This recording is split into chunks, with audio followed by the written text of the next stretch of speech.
dije. Todo bien, Arqui. ¿Cómo me siento ahí? Sí. Sí, no se preocupe. ¿Usted escribe algo? No, ya almorzamos. Sí. Ya.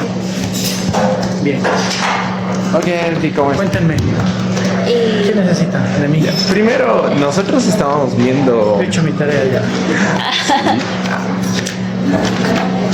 Juan Carlos Calderón y las fachadas traseras. Sí. ¿Puede ser? Sí. Muy. Sí, bueno, nosotros más o menos queríamos ver más o menos primero el proceso de diseño que tenía Juan Carlos Calderón. Entonces, en general, por el momento. Y queríamos ver más o menos en qué proyectos pudo trabajar usted con Juan Carlos Calderón. Ahorita comenzando. O de qué modo pudo relacionarse con Juan Carlos Calderón. Ya. ¿Ustedes han visto el libro de Juan Carlos que está en la biblioteca? Es de las fotos. ¿El libro rojo? Sí, sí, sí. Creo, bueno, está en internet igual, así que lo vemos por internet. Ah, ya. Ya. ¿Quieren que primero les cuente cómo llego al Juan Carlos? Sí. Sí. ¿Sí? Sí. Estamos grabando ya. Yo llego al Juan Carlos de una manera muy singular porque mi compañero de colegio era su sobrino. Entonces, yo cuando teníamos presentación de artes plásticas, yo no hacía lienzo, ni hacía la cerámica, ni nada que te hacía la profesora, que era arquitecta. Yo le decía que le iba a presentar una maqueta. Entonces la profe, que era arquitecta, me decía espectacular. Entonces preséntame una maqueta y te pongo 100. Entonces siempre me sacaba buenas notas porque presentaba y era el único del curso que no hacía los lienzos, ni hacía el collage o las acuarelas que siempre te piden en el cole, ¿no? Cuando mi compañero, el Alejandro, ve eso, me dice, yo también quiero sacarme 100, porque además él era regular para la materia. Entonces me dice, y yo le digo, pero no hay ningún problema, yo te regalo una de las maquetas que tengo en mi casa, porque yo hacía maquetas ya desde los 9, 10 años, y las presentas al profe. Entonces la profe le evalúa bien la maqueta y yo se la regalo. Y después al día siguiente, él almorzando con el Juan Carlos le dice, oye, la maqueta que has traído ayer es tuya, ¿estás haciendo maquetas? Le dice, no, le dice, me has regalado un compañero del colegio que hace maquetas y quiere ser arquitecto. Me dice, ¿en serio? Le dice, a los 10 años. Sí, a los 10 años quiere ser arquitecto. Sí, ¿por qué no lo traes entonces? ¿Por qué no lo invitas al estudio? Y así yo lo conozco, y si le gusta ser arquitecto, yo lo puedo ir formando.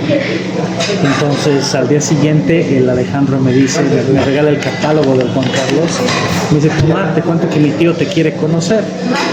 Y yo no tenía idea de quién era el Juan Carlos Calderón, yo no tenía idea de qué eran los edificios, ni nada. Y yo, ay, gracias, ¿no? Parece bueno. Entonces me ha dicho, lo único que me ha dicho es que le lleves todo lo que tengas.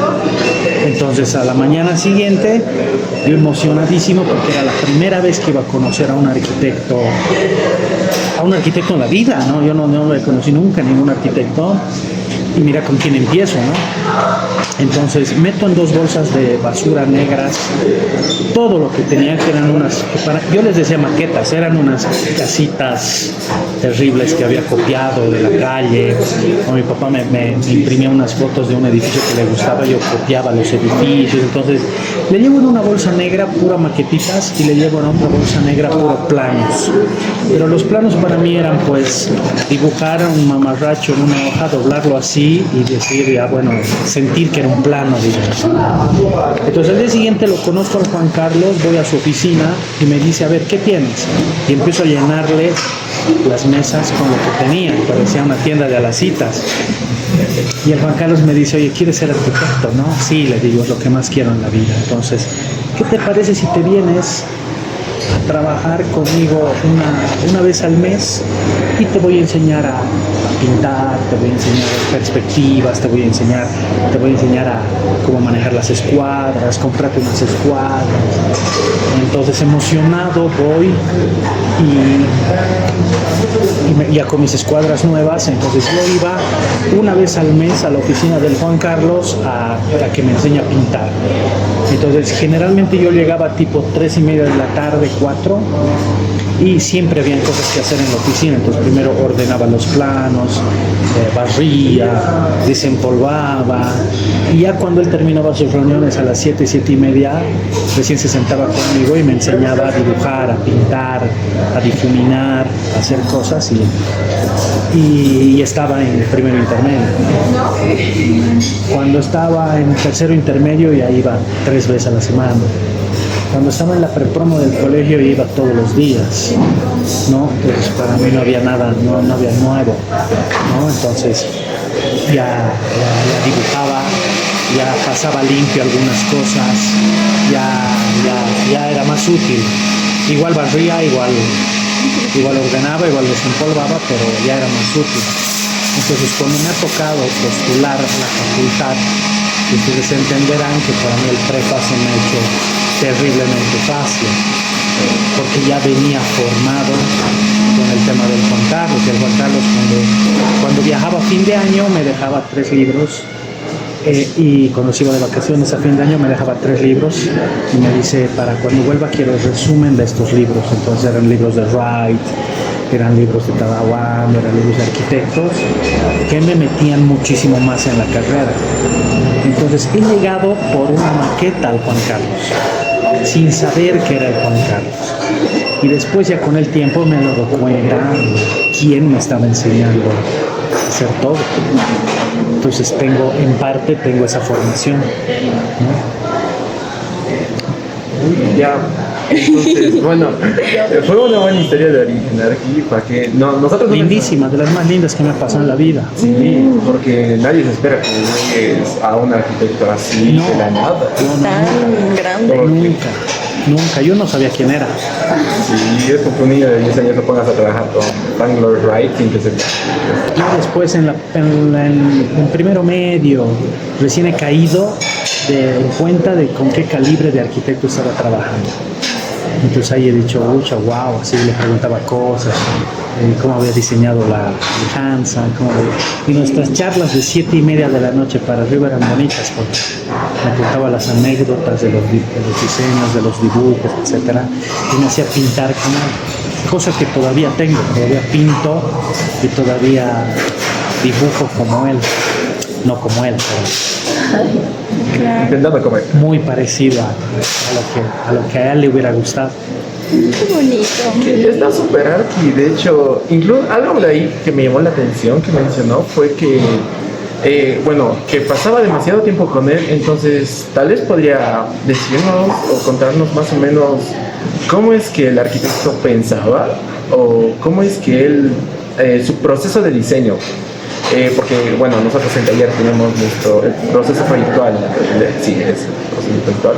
Él de seguro tal vez tendría algo similar o algo muy suyo de él. Claro, absolutamente. Y entonces, no sé, tal vez se quitaba la corbata, se servía una taza de té, algo así yo creo, me imagino, que tuviera el arquitecto tal vez para algo que sea muy propio de él, o incluso que sea tal vez un proceso ya muy definido, tal vez. Eso sí nos podría contar algo de eso. Al revés, se ponía la corbata cuando iba a haber reunión. Después estaba sin corbata, pero siempre estaba formal. Y el proceso de diseño de él viene heredado de su fanatismo con Frank Lloyd Wright y el organicismo. Él se catalogaba como organicista. Él definía su estilo y su manera de proyectar como organicista. Entonces, y el organicismo, ustedes saben, es un estilo súper marcado por Wright, que parte y que entiende al proyecto como si fuera evolucionando y cambiando a lo largo del tiempo. Entonces, lo que él generaba cuando estaba proyectando, ¿me pasas ese lápiz? Cuando estaba proyectando generalmente era Una grilla que estaba basada en 1.20 por 1.20. De hecho, sus mesas de dibujo tenían esa grilla ya impresa y plastificada para que tú trabajes en eso. Pero cuando él tenía un encargo, él generaba diferentes geometrías, cosa de que el volumen y el cubo y los espacios vayan creciendo a lo largo del tiempo. Y definía como que el tiempo como un valor fundamental para el desarrollo proyectual. Entonces, decía, si una estructura puede empezar así, entonces el tiempo y el cambio del tiempo puede hacer que la estructura vaya creciendo, y a manera de crecer va formando diferentes geometrías y va formando diferentes relaciones entre los edificios, pero todo era como evolutivo. Todo era como que una planta que crece y que cuando crece empieza a generar su espacio, su estructura, su forma, todo lo demás.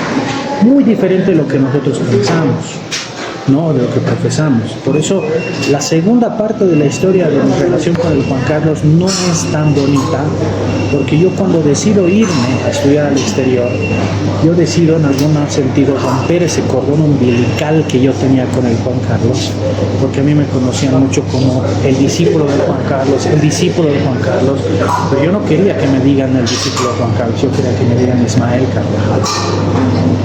No, yo no quería ser el hijo de Juan Gabriel, no quería ser el hijo de Julio Iglesias, yo quería ser Enrique Iglesias, quería ser el Ismael Carvajal. Entonces, cuando yo me voy a estudiar al exterior, en el exterior descubro que la formación que yo había tenido solamente del orgánico no bastaba, porque afuera me empiezan a preguntar cosas de Jacobsen, me empiezan a preguntar cosas de Mies, de Le Corbusier, que el Juan Carlos odiaba.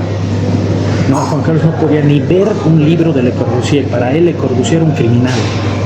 Para él Mies era otro criminal, era frío, era robótico, era insensible. ¿Por qué? Porque el organicismo, al crecer como una planta, entonces era como que muy sensible, muy poético, muy tal. Pero también cerrado por su fanatismo hacia ese estilo, ¿no? El Juan Carlos. Cuando yo vuelvo de la Argentina y vuelvo de Europa y todo lo demás, y lo visito, y le muestro lo que estaba haciendo, que no era organicismo, porque yo me recibo de esta facultad siendo muy Juan Carlos, muy organicista. Ya, esa era mi crianza, te das cuenta. Yo desde los 11 años venía haciendo cosas con Juan Carlos así. ¿Cómo no iba a seguir su línea? ¿No? Porque él me inculcaba solamente eso. Entonces él me decía, che, no mires ni a Mies, no mires ni a Le Corbusier, no mires ni a nada de la Bauhaus sirve, todo eso es frío, todo eso es la máquina de habitar es terriblemente inhumana, el organicismo es el camino de la luz y la verdad y no sé qué, Pero cuando yo salgo me doy cuenta de que me había perdido gran parte de la arquitectura. Y esa arquitectura que hoy hago, esa arquitectura que hoy no solamente desarrollo, sino que investigo y hago. Pues cuando yo llego y le muestro lo que estaba haciendo, se enoja conmigo, me dice, se pelea conmigo y me dice, yo no te he formado para que hagas cajas. Si vas a escoger este camino, entonces es mejor que lo sigas solo y no me vuelvas a ver. Y se enoja y se pelea conmigo y no nos veíamos, se ha enojado a muerte conmigo porque él había pensado que yo iba a seguir el camino, ¿no? de él. Yo, orgulloso de lo que estaba haciendo, y más bien feliz de haber roto ese vínculo, ese cordón umbilical que te ataba a la historia del Juan Carlos, decido armar mi estudio, decido desarrollar la arquitectura que hago, decido